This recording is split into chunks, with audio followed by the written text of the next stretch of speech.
মদিনার বাজার দিয়ে নবীজি যাচ্ছেন, নবীজির একটা ওঁট পছন্দ হয়েছে। তো নবী ওঁটের মালিকের কাছে গিয়ে জিজ্ঞেস করলেন, ভাইয়া এই ওঁটটার দাম কত? ওই দামাদামি হলো, নবী সে দামে কিনতে রাজি হলেন, কিন্তু নবীর কাছে তখন অর্থ ছিল না। তখন নবীজি ওনাকে বললেন, আপনি আমাকে ওঁটটা দেন, আমি এখনই গিয়ে আপনার সেই প্রাপ্যটা পাঠিয়ে দিচ্ছি। ওঁটের মালিক ওনাকে ওঁটটা দিয়ে দিলেন। আশেপাশে যারা ওঁটের মালিক ছিল সবাই জিজ্ঞেস করতেছে, এই পাগলা, তুমি কি যাকে ওঁট দিয়েছো তাকে চিনো? বলে যে না। নাম জানো? বলে যে না। পরিচয় জানো? বলে যে না। ঠিকানা জানো? না।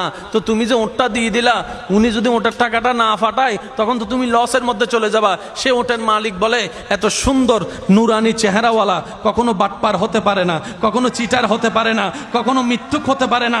ওনার চেহারা দেখেই তো আমি ওঁট বিক্রি করার আগে মনটাই বিক্রি করে দিয়েছি, মনটাই বিক্রি করে দিয়েছি, মনটাই বিক্রি করে দিয়েছি। তোমরা যাই বলো, আমার মন বলে উনি আসবেই আসবে, টাকাটা পাঠাবেই পাঠাবে।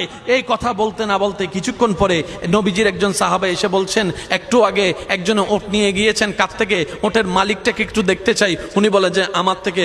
তো উনি বললেন, আমাদের নবী আপনার থেকে ওটটা নিয়ে গিয়েছেন, ধরেন ওটের টাকাটাও দিয়েছেন, আপনাদের খাবার জন্য কিছু খেজুরও হাদিয়া পাঠিয়েছেন, খেজুরও হাদিয়া পাঠিয়েছেন। ওই ওটের মালিক বলে, ভাইয়া টাকাটাও রাখেন, খেজুরটাও রাখেন, আগে আমাকে ওনার কাছে নিয়ে যান। আমি ওট বিক্রি করি নাই, আমার দিলটাই বিক্রি করে দিয়েছি। ওনার চেহারা মোবারক দেখে আমার মনটাই পাল্টাই গিয়েছে, আমি কালিমা পড়ে মুসলমান হয়ে যেতে রাজি আছি। সুবহান। जिसका कोई सानी नहीं वो नबी हमारा है, मुस्तफा की अजमत का हद ही ना किनारा है। आशिक बोले लम याति नजीरु कफी नजरिन मिसले तुना शुद्ध पैदा जाना। চিৎকার দিয়ে বলেন না সুবহানাল্লাহ।